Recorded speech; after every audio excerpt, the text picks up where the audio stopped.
we are just getting this much closer to have hockey coming back. And yes, January 13th looks like is the date where we can finally say, drop the puck, baby. Heather, it's Brett Hornby here. Welcome back to my YouTube channel. I've been waiting and waiting for some actual exciting news for the NHL when it comes to the 2020-21 season. Well, just the other day, they announced that both the league and the Players Association have indeed come to a tentative agreement that ultimately still needs to get voted on from the Board of Governors. But I'm thinking with both sides, and usually it's always the case with any labor disputes. I guess you could call this a labor dispute. This is more COVID related than lockout related, when both sides tentatively agreed on something, it usually gets passed. It's similar to what was the case with the return to play plan. But yep, we are going to have a 56 game season by all reports, as what we've been speculating the last few weeks, and it will start on, I guess it will actually be Wednesday, January 13th, that the season will finally begin. There is still some logistics to work out, especially when it comes to Canadian teams. As it, let's say if I did this video yesterday or even a day and a half ago, I was being bummed that I was looking forward to an all-Canadian division for nothing, because there was still a possibility that maybe all the Canadian teams would temporarily have to play in the United States, the US, because that's what has happened with, let's say, the Toronto Blue Jays in the Major League Baseball. But Toronto's the only Canadian team in the Major League Baseball, and they played in Buffalo, where their AAA affiliate plays, and then the Toronto Raptors, the only Canadian-based team in the National Basketball Association, they were actually playing all the way down in Tampa Bay, in ML Arena, where the Tampa Bay Lightning play. But you got 7 Canadian teams playing, and now it still comes down to the travel restrictions. But it sounds like there is still maybe some hope that we will still have an all-Canadian division, because it still sounds like that. You've also heard various reports, been depending on the sources, that there was a possibility that they were going to say, well, we're on 56 games and they will get to play in everyone's home building. I don't think that is going to still be the case, is that there is still hub cities going to be, you're going to probably think of have a hybrid, that the cities, or will have some hub cities, I meant to say, to house these temporary divisions. And then the fact that the league actually still wants that Canadian division, just for, the ease of travel. I know that the Alberta government, where the Edmonton Oilers and the Calgary Flames play, and then the fact that the province of Alberta is already hosting the World Juniors up in Edmonton in Rogers Place. However, there has been some speed bumps. This is teams going into the bubble, that you had the German team with 8 positive tests, and the Swedish team with 2 staff members tested positive and having quarantined before they go into the bubble. But there has been success already with the bubble, with the return to play that was in Edmonton and in Toronto. Even the province of Manitoba, where the Jets play, and the province of Ontario, where the Maple Leafs and Sanders play, and even the province of Quebec, they all have given the full blessing of the National Hockey League on their return to play plan, their bubble model. British Columbia, well, they're still being very stringent where the Vancouver Canucks play.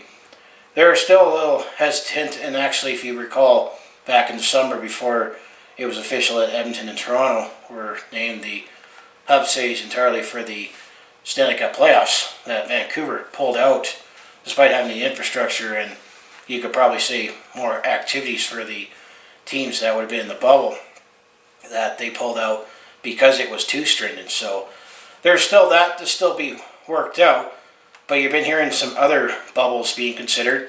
I know that the same cities that were considered when they were figuring that out for the return to play plan, because you've been hearing the possibility that there'll be a bubble for Vegas, that could possibly be that bubble for the new West Division. And then you've been hearing Columbus, that could be that bubble for the the South Central Division, they call it. And then you've also been hearing Newark, New Jersey, that's where the New Jersey Devils play, that could be the bubble for the East Division, where everyone's all clustered together.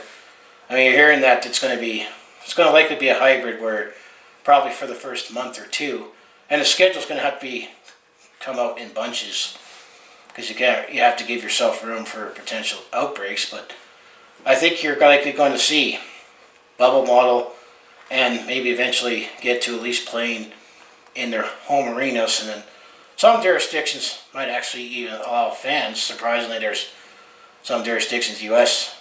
One thing that you can figure out who's been handling COVID-19, that it's a lot tougher in Canada than it is in the U.S. when it comes to restrictions, when it comes to that thing.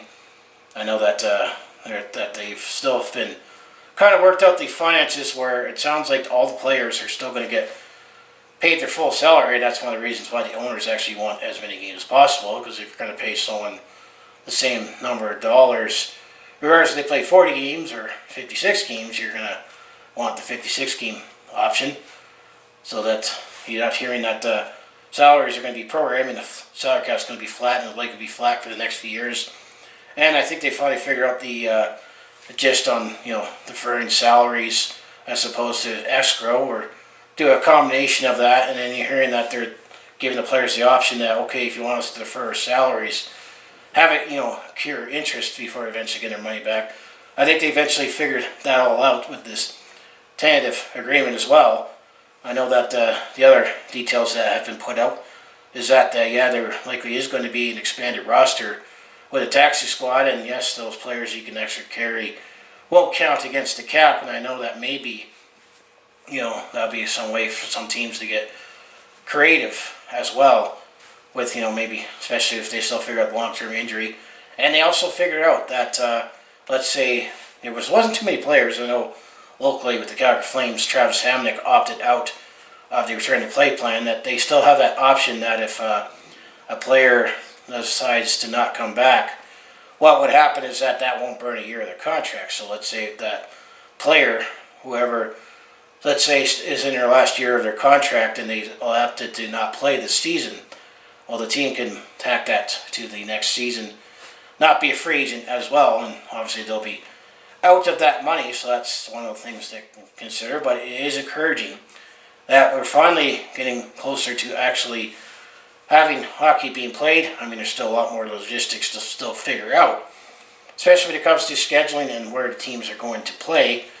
And hopefully, I am still I really want this all Canadian division. I'm going to enjoy the heck out of it this season. And it sounded like at one point yesterday that it was dashed completely when they were looking at possibly having all Canadian, 7 Canadian teams playing somewhere in the U.S. And you almost have to wonder, well, where were they going to put those teams? And I had my personal speculation that, before all these ideas came to play, that let's say the Calgary Flames might temporarily play in Stockton, where the farm team is already, so you have immediate access to the your farm players if you're needing to send someone up, send someone down. That was just my personal speculation, and I know it's still going to be interesting now to figure that out as well. But I'll make future videos talking about any more details, and my personal speculation that you're going to see bubbles probably for the first bit of the season.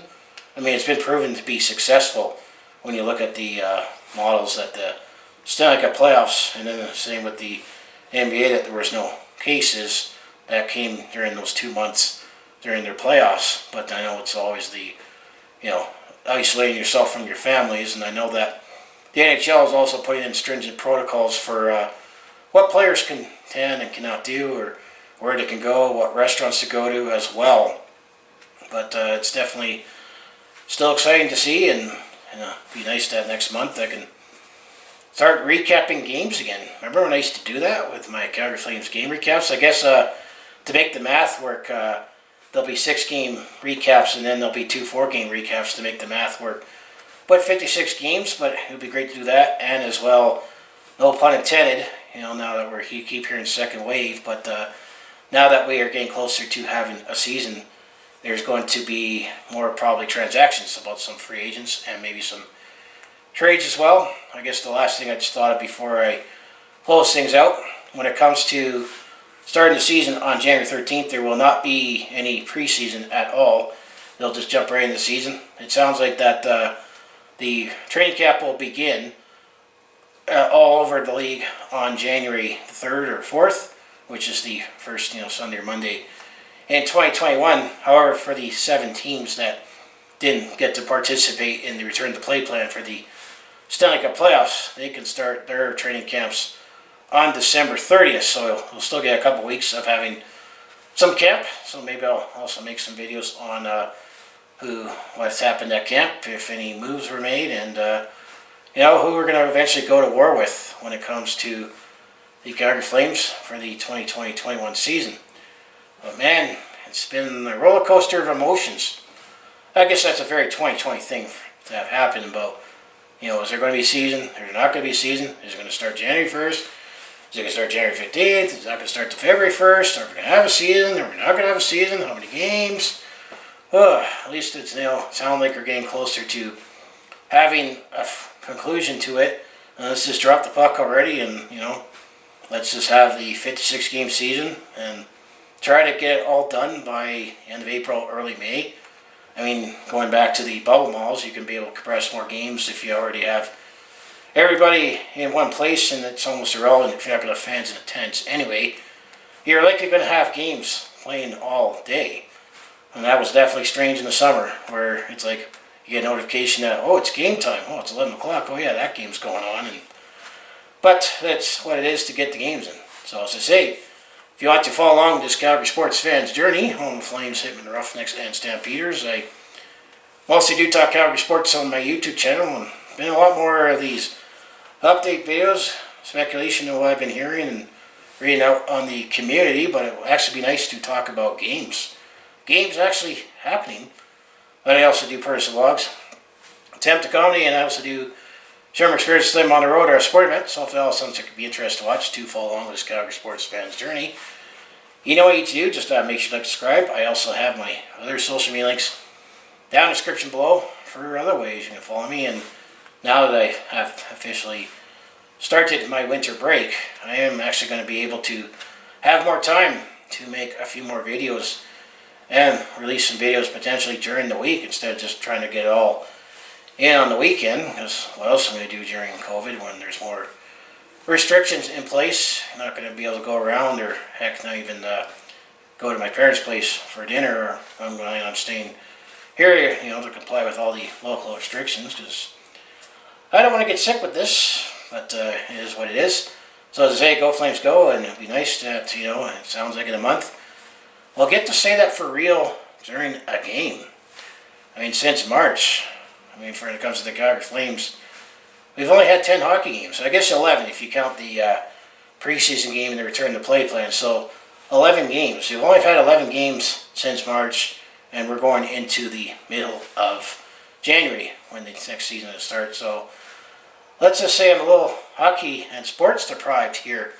So I'll see you in the next video.